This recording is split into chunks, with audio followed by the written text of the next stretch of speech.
Pengenalan bagi tajuk ini, negotiation atau rundingan berlaku apabila dua pihak sedang gigih untuk mencari satu jalan penyelesaian yang boleh diterima oleh kedua-dua pihak.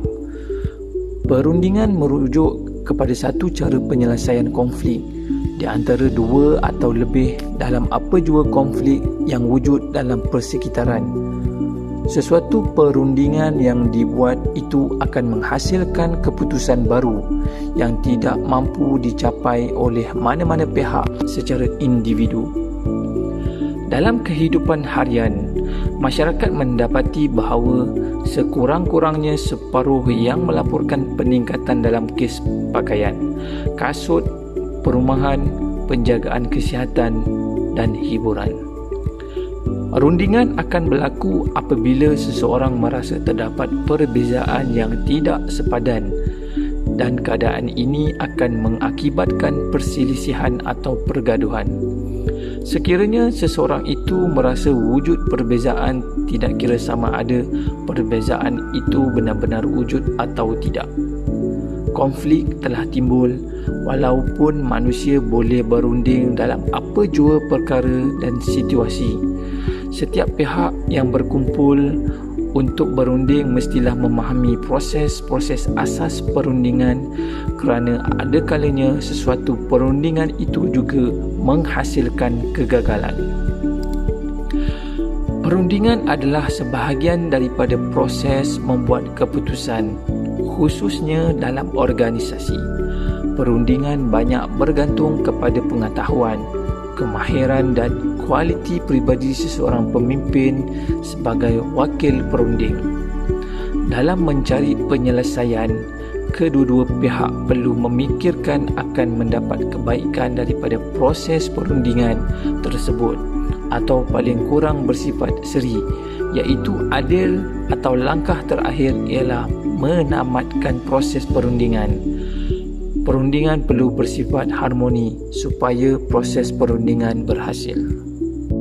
Definisi konsep perundingan. Kaplan 1970 memberikan satu definisi yang bersepadu. Perundingan melibatkan ciri kesukarelaan dan perhubungan yang wujud antara dua profesional, itu tidak melibatkan perhubungan berhierarki. Lipit dan Lipit 1978 pula menyatakan proses perundingan itu melibatkan antara seorang perunding dengan berbagai corak individu dan sistem, termasuk keluarga, sistem masyarakat dan sebagainya. Definisi Kaplan 1970 memberi peneguhan kejituhan kepada perundingan apabila hanya dua profesional sahaja yang terlibat dalam proses perundingan. Kekurangan definisi Kaplan amat ketara kerana proses seperti ini tidak dapat diperluaskan kepada khidmat dengan kelompok bukan profesional dalam masyarakat. Latar belakang kes: tekanan kos sara hidup yang disebabkan kenaikan harga barang, kos pakaian, kasut, perumahan, penjagaan kesihatan dan hiburan serta perkhidmatan asas adalah antara perkara yang menjadi masalah utama dibelenggu kebanyakan rakyat di Malaysia. Kenaikan ini menyebabkan berlakunya masalah dari segi pendapatan penduduk, terutamanya kuasa beli mereka menurun. Taraf hidup terjejas dan pendapatan masyarakat menurun disebabkan perbelanjaan yang semakin meningkat. Tahun lalu saja, Malaysia telah menyaksikan beberapa insiden kenaikan harga barang, khususnya melibatkan keperluan makanan asasi rakyat seperti ayam, ikan dan daging. Malah tidak sampai beberapa hari selepas rakyat Malaysia menyambut tahun baru, media melaporkan terdapat kemungkinan berlaku kenaikan harga ayam pula. Kesan isu terhadap masyarakat tempatan. Pendapatan bulanan yang sedikit telah menyebabkan golongan ini sentiasa mendepani dengan masalah kewangan ketika melakukan aktiviti perbelanjaan. Mereka terpaksa bekerja lebih daripada satu pekerjaan untuk menampung segala perbelanjaan serta menggugat kesejahteraan hidup penduduk B40. Peningkatan harga barangan juga telah menyebabkan amalan berhutang di kalangan penduduk B40 meningkat, kadar upah dan gaji yang mereka terima secara relatifnya agak kecil atau terlalu rendah menjurus mereka untuk melakukan pinjaman sebagai alternatif dalam menyelesaikan masalah yang mereka hadapi. Pengenalpastian dan perbincangan jenis fasa pendekatan rundingan.